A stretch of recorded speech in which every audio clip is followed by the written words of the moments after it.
This huge 1/8 scale Ferrari kit is slowly coming to reality. This video, I'm going to walk around the progress so far. There will be a full build video done when the model is completed, but this is just going to be looking at all of the aspects that have happened up to this point. I guess firstly, the front suspension, all of these wishbones are metal. The push rods here, they did have some fairly heavy mould lines in them, so I had to sand those back and file back the moulding in metal and repaint them before I fitted them in. The springs and shocks and roll bar connection up here, there's only a few pieces that make all of this up, but there's a lot of detail painting and masking to get the effect of what's going on there. These are turned brass fittings that screw in and hold the suspension in place. In real life, they're part of the torsion bar setup of the car, but here they're part of mounting the suspension. Now, the steering does work.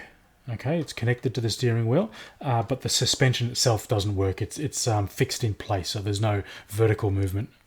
There's a metal bulkhead at the front. The model is made of metal and plastic. The monocoque, for example, is plastic with a carbon fibre weave and has been pre-painted from the factory in sort of a semi-gloss black.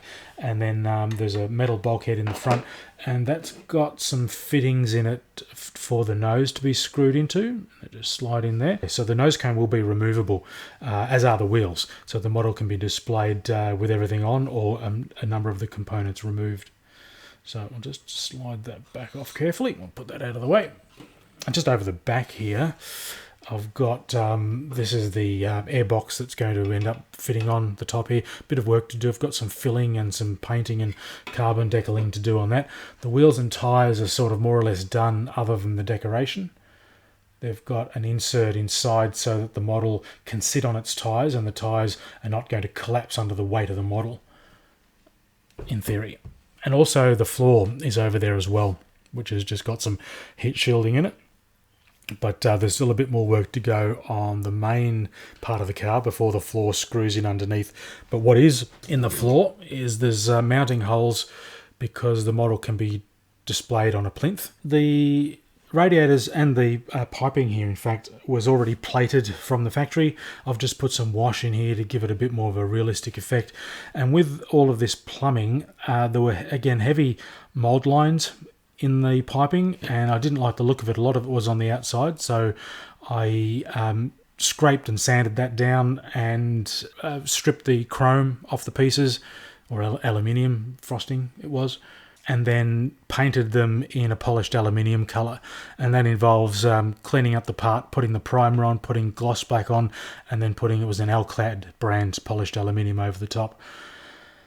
And these fittings here are actually stickers, and these ones are okay, but you'll see on the other side, some of them, because of the age of the model, those stickers, the adhesive has deteriorated, and some of them are starting to unpeel, so I'm going to have to put some super glue under them to keep them held in. There's some form of overflow or catch tank reservoir here. I've just put some extra heat shielding on, which is just made up of the foil foil off the top of a butter container. Handy stuff. The model is the engine is fixed to the monocoque with some metal brackets and screws, so it's actually quite sturdy as far as it doesn't sag in the middle or anything like that. It's a very solid build of that part of the model. I haven't put the exhaust on here. That's actually the next job that I'll be concentrating on, is because like these pipes, there's some heavy mould lines in the exhaust, so they need to be stripped and cleaned up and repainted before they can be fitted. All of the plumbing that you see in the model, other than the radiator pipes and also the injection fuel rail along the top intake here, all of the piping and wires, etc., are put on by me. Part of them are purchased aftermarket pieces.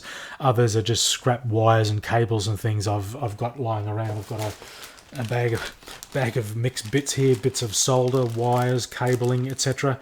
So running through that to try and find pieces that are suitable size to try and keep it as in scale as possible.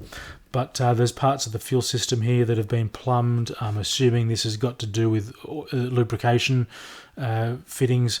So the kit did include a lot of the mounting points, but didn't include any of the actual cables themselves. On the brakes here, the discs rotate in the calipers, and this has all been covered in a previous video. But since then, this has all been assembled. The engine and gearbox are a couple of pieces that come together, two halves, much like a Tamiya kit. And then all of the parts are put on. Now the bodywork, this red here is in metal.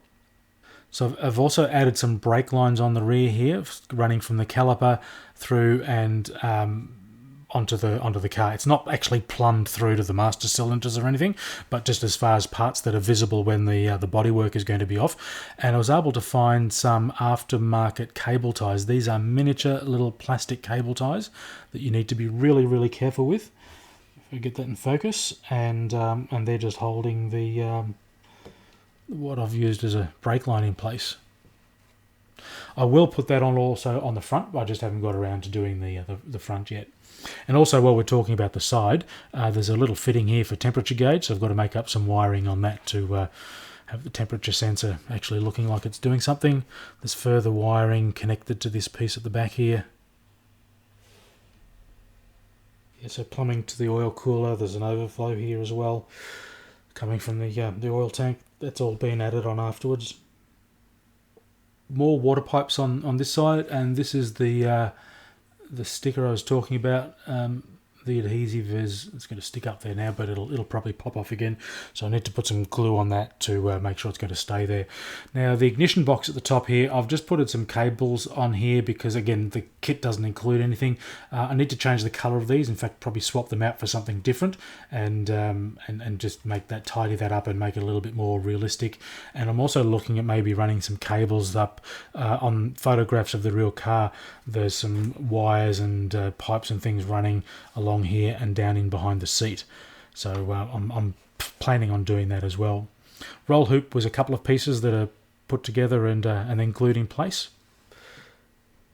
Again, more coolant on the side, water and oil coolers.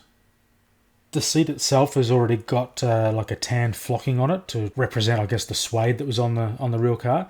And then the seat belts are a cloth type of material, but it's got a sticker surface on the back. So a lot of the belts are like threaded through the buckles and stick back down on themselves. And the buckles themselves are just plastic. You can see here the carbon pattern.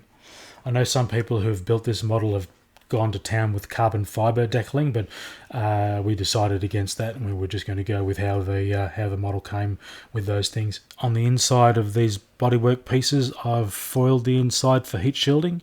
That's again not something that's part of the kit.